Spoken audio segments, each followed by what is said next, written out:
नमस्कार, आप देख रहे हैं अब तक टीवी चैनल। हमारे संवाददाता सत्येंद्र शर्मा ने रीवा मध्य प्रदेश से जानकारी देते हुए बताया, गडरिया मोड़ से अंदर दुर्गा मंदिर के पास दिलीप कुमार दुबे उर्फ रवि नाम के व्यक्ति व्यापारी को लगातार जान से मारने की धमकी दे रहे हैं। अपनी आदतों से बाज नहीं आ रहे हैं और चार संहिता का भी उल्लंघन करते हुए आए दिन शराब के नशे में कुछ आवारा किस्म के लोगों के साथ व्यापारियों से वसूली करते हैं। उनके घर वालों को फोन लगा के अश्लील शब्दों का प्रयोग भी किया जाता है। कहते हैं, मुझे हफ्ता चाहिए, नहीं तो दुकान नहीं खोल पाओगे। तुम मुझे नहीं जानते हो। मेरी पकड़ मंत्रियों तक है। यदि मेरे खिलाफ किसी भी थाने में रिपोर्ट दर्ज कराते हो तो इसका अंजाम बहुत बुरा होगा। दिलीप कुमार दुबे और उनके दोस्तों द्वारा साथ में शराब के नशे में आए दिन व्यापारियों के साथ अश्लील शब्द गाली गलौज करते हैं, अवैध कामों पर कारोबार करते हैं। इनका यह पेशा है। आए दिन शरीफ लोगों को जीना मुश्किल कर रखा है। पुलिस के संरक्षण से यह अपना कारोबार करते हैं। इनका निशाना छोटे व्यापारियों से हफ्ता वसूली करना होता है। यदि व्यापारी मना करता है तो उसको जान से मारने की धमकी देते हैं। अब देखना यह है कि प्रशासन ऐसे दबंग व्यक्ति पे कोई कार्रवाई करता है या नहीं। आइए चलते हैं हमारे संवाददाता के साथ। ये आपका नाम क्या है, क्या घटना हुई है आपके साथ? मेरा नाम राहुल सिंह गहरवार है, सन ऑफ नारायण प्रताप सिंह गहरवार।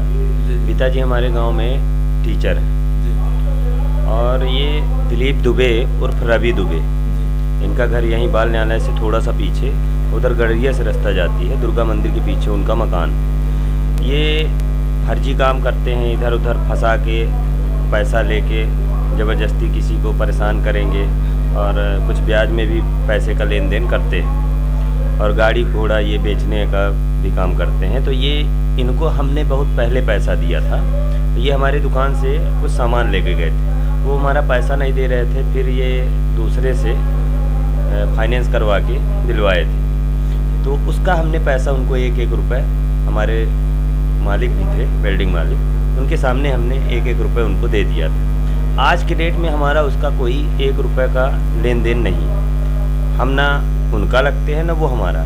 फिर भी वो आदमी फ़ोन में रिकॉर्डिंग करके ज़बरदस्ती परेशान करता है। दिलीप कुमार दुबे के द्वारा आपको लगातार धमकी दी जा रही है। किस बात को लेके लड़ाई कर रहे हैं? जब किस बात को लेके धमकी आपको दे रहे हैं? उसी बात में हमने उनको बोला था कि भैया हमसे आपका कोई मतलब नहीं है, हमारा आपका कोई लेन देन नहीं है। तो उन्होंने ज़बरदस्ती बोलते हैं कि हमारा पैसा लगते हो 1 लाख रुपए, हमारा हम दिए हैं तुमको, हमारा पैसा लौटा दो। और उसी चीज़ को लेके पापा जी के नंबर पे, पापा जी हमारे गांव में रहते हैं, उनको लगा के फ़ोन में परेशान करते हैं, धमकी देते हैं कि उठवा लेंगे, दुकान बंद करवा देंगे, गाली गलौज भी करते हैं। दिलीप कुमार दुबे आपको बदनाम करने की कोशिश कर रहे हैं? बिल्कुल। और आपके पास दिलीप कुमार दुबे के पास ऐसा कोई लिखित एविडेंस है जिसमें आपको पैसा दिए हैं? दिलीप के पास कोई एविडेंस नहीं है और ना ही हमारा, मैं बता रहा हूँ, क्योंकि लेन देन अगर होता तो मुझे मालूम होता।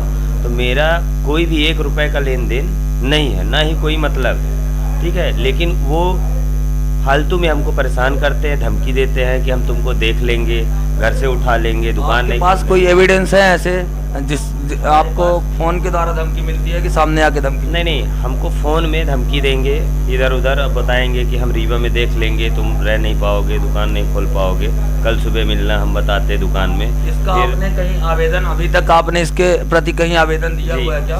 जी, मैं समान थाने में 3/11/2023 को हमने ये आवेदन दिया हुआ है, क्योंकि उन्होंने हमको कई बार जान से मारने की धमकी दे चुकी है ना, दिलीप दुबे के द्वारा, वो भी फ़ोन से और कई नंबरों से, पर्सनली कुछ कई बार अपने नंबर से, कई बार अलग अलग नंबरों से, और कुछ लोगों को पिला खिला के उलझाते हैं। तो भाई आजकल कोई भी नशे में हम अकेले रात बिरात घर जाते हैं।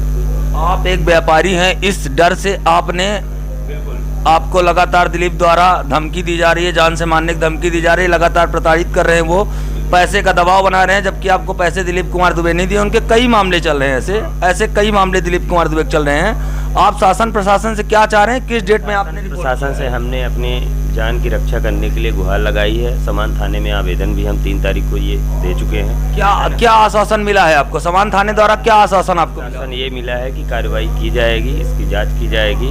किस दिनांक को आपने आवेदन दिया समान थाने? हमने 3/11/2023 को समान थाने में आवेदन दिया है ना, कि हमको अगर कार्रवाई नहीं होती है तो अगला कदम आपका क्या होगा? कार्रवाई नहीं होती है तो अगर ऐसी कोई घटना होती तो इसकी जिम्मेदारी शासन प्रशासन की होगी। हमको पूरा भरोसा है ना, कि हमारे साथ ऐसा कुछ गलत नहीं होने पाएगा।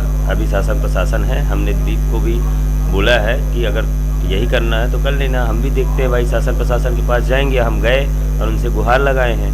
तो अब FIR रिपोर्ट करने के बाद दिलीप कुमार दुबे के बाद आपके पास कोई कॉल आया दिलीप कुमार दुबे का, या फिर से आपके दुकान में आवारा तत्वों को लेके आए शराब के नशे में? नहीं, हम जब से आवेदन दे के आए है ना, तो मैसेज के द्वारा हमको दी गई है धमकी। ठीक है कि उसका साक्ष्य है आपके पास व्हाट्सएप में? हाँ, उसका साक्ष्य है हमारे पास व्हाट्सएप में। हम भी बोले थे उनको कि भाई आ जाइए, आपको जो करना हो तो कर लीजिए। भाई हम तो कुछ कर नहीं सकते, क्योंकि आप एक व्यापारी हैं, आप लड़ाई नहीं कर सकते हैं। बिल्कुल, हम व्यापारी आदमी हैं, हमको तो व्यापार करना है, हमको किसी लड़ाई झगड़ा तो करना नहीं है। दिलीप कुमार दुबे से आपसे कोई पुरानी रंजिश है क्या? कोई हमारी पुरानी रंजिश नहीं है, ना कोई लेन देन नहीं है। बस वो हमको उलझा रहे थे, इधर उधर फंसाने की कोशिश कर रहे थे। तो हमने यही बोल दिया था कि हमसे आप कोई मतलब मत रखिए, है ना, और आपको जो करना है तो करिएगा। तब से वो हमको लगातार परेशान कर रहे थे। फिर जब से हमने ये आवेदन दिया है उसके बाद एक आध बार, क्योंकि हमारे पापा जी को भी लगा के फ़ोन परेशान कर रहे थे, है ना। कुल मिला के मैं ये बताना चाह रहा हूँ कि दिलीप कुमार दुबे आपके ऊपर दबाव बना रहे हैं कई छर्रों को लेके।